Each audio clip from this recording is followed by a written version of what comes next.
افلا يتدبرون القرآن ام على قلوب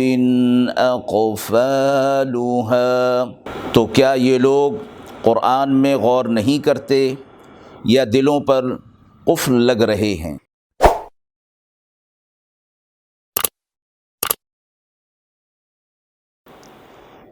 بسم اللہ الرحمن الرحیم۔ السلام علیکم ورحمۃ اللہ۔ ناظرین کرام، درس قرآن مجید کے اس پروگرام میں آج ہم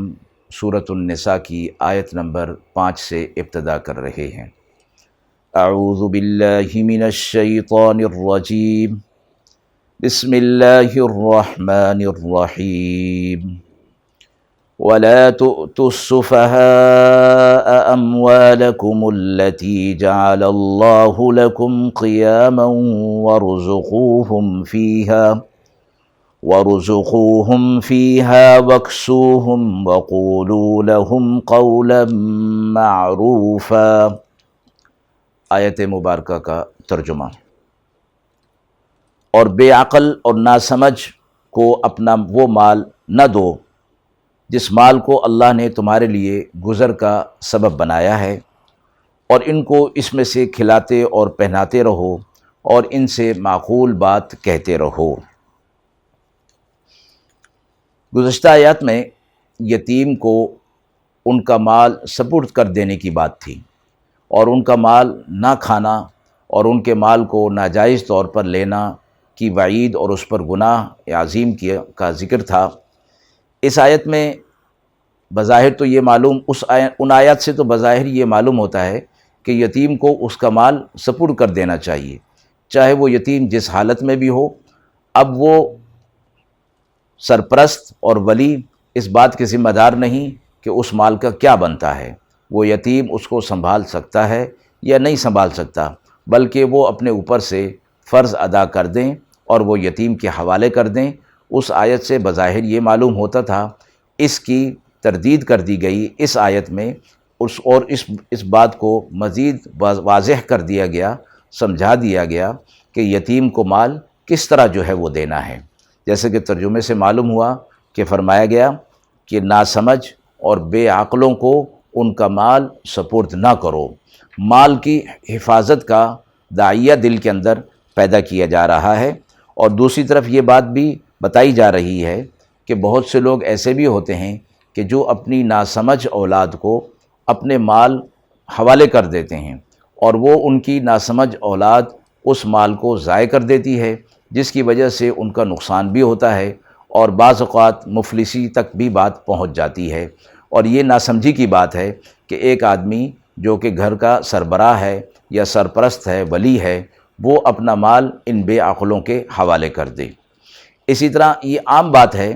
کہ کوئی شخص اپنی اولاد کے لیے بھی اس طرح کا رویہ اختیار نہ کرے کہ مال ان کے سپرد کر دے، اور اسی طرح جو ولی سرپرست ہے وہ یتیم کے حوالے بھی وہ مال نہ کرے، اس لیے کہ وہ یتیم اس وقت ناسمجھ ہے، وہ اپنے مال کی حفاظت نہیں کر سکے گا اور مال کو ضائع کر دے گا۔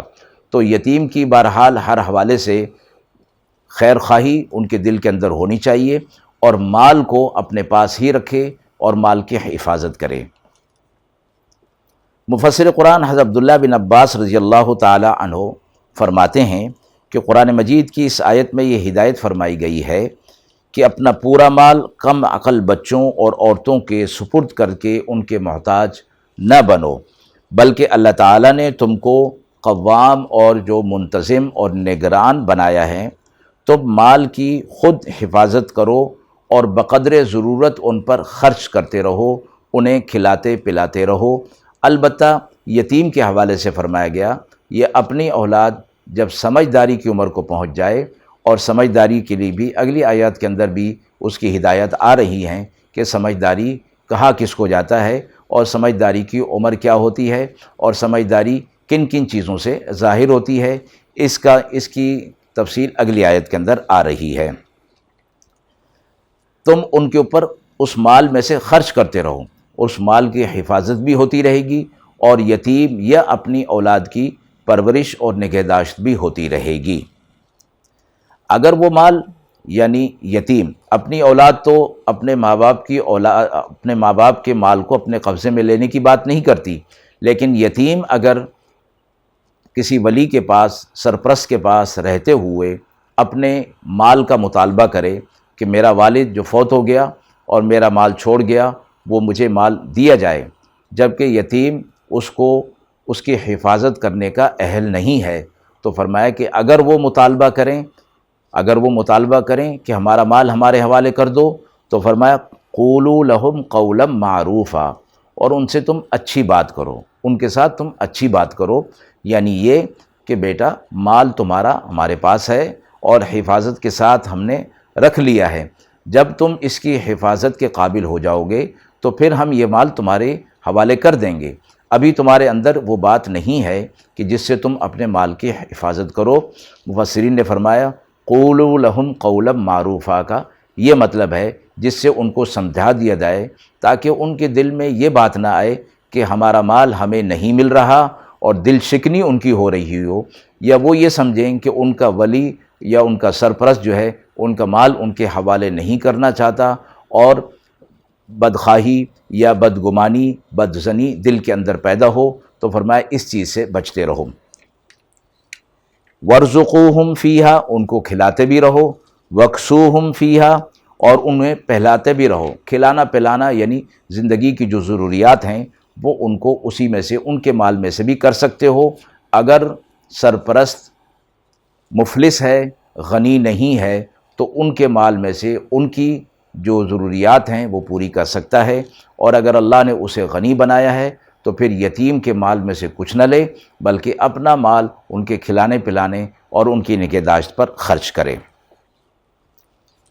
مال کی حفاظت کے حوالے سے جو فرمایا گیا کہ اس کی حفاظت کرنا ضروری ہے، کیونکہ یہ ہماری زندگی کے حاجات کا سبب ہے، کہ اگر ہم اس کی حفاظت نہیں کریں گے تو پھر ہمیں دوسروں کے سامنے دست سائل دراز کرنا پڑے گا، یعنی وہ ہاتھ جو کہ مانگنے والا ہے وہ ہمیں دراز کرنا پڑے گا، جو کہ کسی طرح بھی پسندیدہ نہیں ہے۔ اپنے مال کی حفاظت کرتے ہوئے اگر کوئی شخص مقتول ہو جائے تو حدیث مبارکہ میں فرمایا گیا کہ وہ شہادت کے درجے پر ہے۔ بخاری اور مسلم شریف کی حدیث میں آتا ہے کہ آپ صلی اللہ علیہ وسلم نے فرمایا اپنے مال کی حفاظت کرتے ہوئے جو شخص مقتول ہو جائے وہ شہید ہے، یعنی شہید کے برابر اس کو ثواب کا درجہ ملے گا۔